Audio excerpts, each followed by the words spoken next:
Kaide. Mine Namarilva. En dit is Pangtori.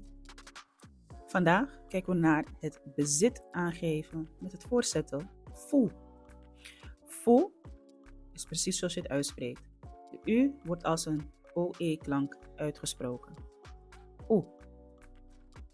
Om je bezit uit te drukken kun je dus onder andere het voorzetsel fu gebruiken.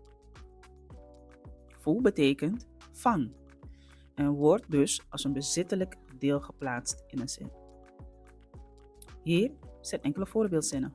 Abuku nafumi of nafmi. Het boek is van mij. Aoso fumimati. Het huis van mijn vriend. Sla deze video op zodat je er altijd mee kan oefenen en bezoek de Spangtori website om meer en beter Sranang te leren. Volgende keer zie ik je graag weer terug bij Spangtori en Tamboen.